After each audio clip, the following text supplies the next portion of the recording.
Hello mga parts, maraming salamat po sa pagdalaw dito po sa aking channel. At ngayong araw na ito ay may gagawin po tayong stand pan. Ang gagawin natin ito ay babypass natin ito dahil wala itong power.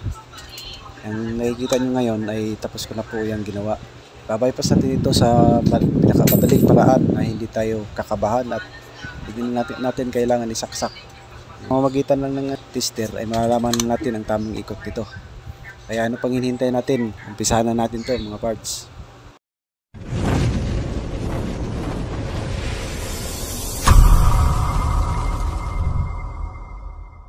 Gagawin natin Air Max stand pan. Ang problema nito ay wala siyang power. Para malaman natin ay ating titestingin ito. Dinala pala dito yan ni Sir Peter ng ganyan na, wala siyang ulo na lang dinala dito. Ito daw ay biglang namatay, hindi gumana. Kaya ngayon testingin natin para malaman natin kung talagang wala nang power. Yan, wala nang power. Yan, sa nakikita nyo wala talaga siyang kahit tugong wala din.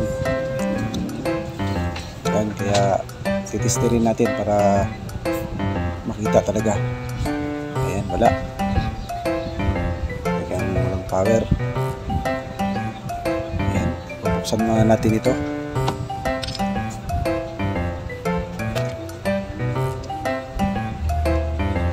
Tanggalin na natin ito tornilyo dito sa likod. At ako, ayan, napakadumi. Ayan, ang daming dumi. Linisin muna natin yan mga parts. Ayan, mamitsikin na natin. Ayan, malinis na. Gagawin natin ito ay hanapin natin dito yung yung common nya. Ayan, kita agad. Tanggalin natin yung kapasitor. Kasi titis mo natin itong kapasitor. Okay pa. Bago natin i-bypass. Tanggalin natin itong cover na to sa gabal. Ayan na, pinutol ko na yung kapasitor. Ayan, ang value niya ay 1.5 microfarad. Titis natin yan kung okay pa. Babalatan natin itong dalawang wire ng kapasitor, yung linya, para mag-test tayo dito kung okay pa itong motor.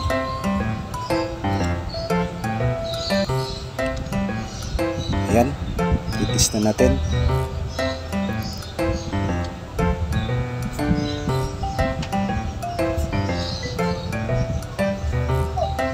Ayan po, may na-reading tayong 0.5 ohms.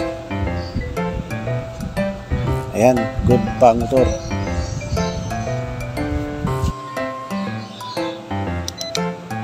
Ano pala yung common guys? Itong common, nadiretso to sa power cord. Ayan, yung isa naman sa switch yun. Ayan, yung rekta yan sa power cord ang common. Dito tayo magpuputol para itap natin dun sa dalawang linya ng kapasitor. Ang pag-bypass natin dito mga parts ay hindi natin kailangan isaksak pa. Titis na lang natin, malalaman agad natin yung tamang linya na kakapitan natin dito. Ayan, i-ayos muna natin. Balatan din natin to. Gagawin natin dito mga parts ay idikit agad natin itong wire na ito pag nabalatan natin. Yan, tapos itis lang natin sa power cord. Malalaman naman natin ang reading doon kung pakanan ang pihit o pakaliwa. So kung magitan ng reading, malalaman natin yun. Reading tester, tinis na natin. Yan, malalaman natin ang pihit niya kung pakanan o pakaliwa. Yan, umpisa na natin. Set na natin yung ating tester sa ohms.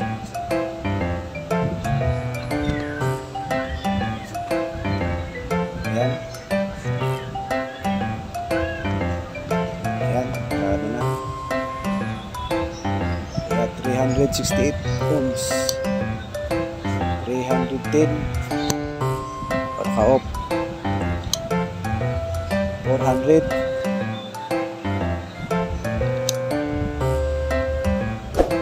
424. 311. Yan ang tamang linya na pagkakabitan natin ng common. Yan natin ikabit. Subukan natin ilipat din sa kabila to para malaman natin kung anong pagkaiba ng reading nila, pinagkaiba. Tapos ititest din natin. Ayan. At kung malalaman, ayan. Ayan, mababa, 194. Ayan, 194. 225. 284. Ayan, mababa siya. Kaya sa doon sa kabila. Ang tama doon sa kabila dahil matataas yung reading natin. Inagit pa natin, mababa talaga. 230. 27. Ang pihit nun guys ay counterclockwise. Kaya ang tama talaga dito sa kabila. Ayan. Ngayon subukan natin kung tama talaga yan. Sasaksak na natin pero ano na yan, nakadikit na dyan, hindi natin lipat-lipat pa. Ayan. 400, 368, 310. Ayan. Ayan. Gagawin natin, pagkatan mga itong kapasitor. Titest din natin to para kung ayos to. Ito yung gagamitin natin. Set na natin sa capacitance ng ating tester at test na natin itong ating kapasitor. Ang value nito 1.5 microfarad. Ayan guys, 1.5. Oh, sakto. Good to good. Para yung babalik natin.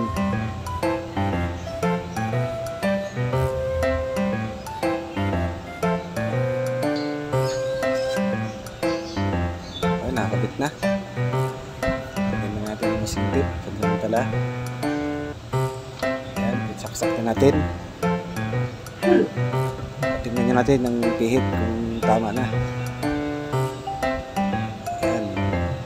Lang ganyan ang pihit, clockwise, hindi counter. On natin. Ayan, tama ang pihit, diba mga parts? Ayan, sa kanan siya. Ayan, ganun lang pag bypass. Ayan, pakanan yung ikot yan. Tumigil, sakto. Nalaman na natin sa magitan ng pag-tester. Mataas na mga reading yun, ang tamang linya ng kapasitor. Yan, kanan talaga ang kanyang pihit. Doon sa kapila, tinisting natin, baba ang reading niya. Kaya hindi yun dapat doon nakatap yung ating common. Ayan, kitang-kita, naka-slope. Pakanan talaga ang kanyang pihit. Kaya good na yan mga parts. Maraming salamat po sa inyong panonood. At shoutout din kay Master Kois Tutorial and Repair. At kay Leotic. Shoutout po, Master. At kay sa lahat ng sumusuporta sa aking channel, maraming salamat po sa mga silent viewer at sa mga organic viewer dyan. Maraming salamat po sa inyong suporta. At kay shoutout din po kay Master John P. Technician, Kois Repair and Tutorial, Leotic, Tingting Butingting. At sa lahat ng mga master dyan, shoutout po sa inyong lahat.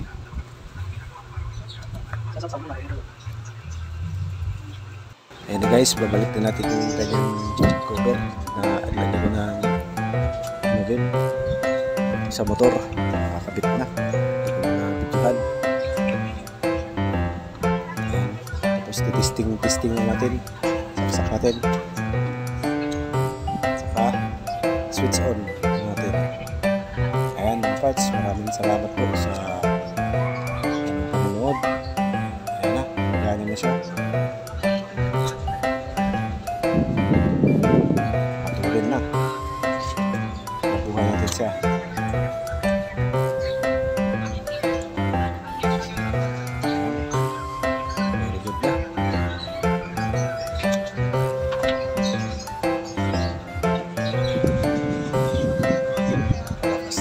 Parts. Maraming salamat po.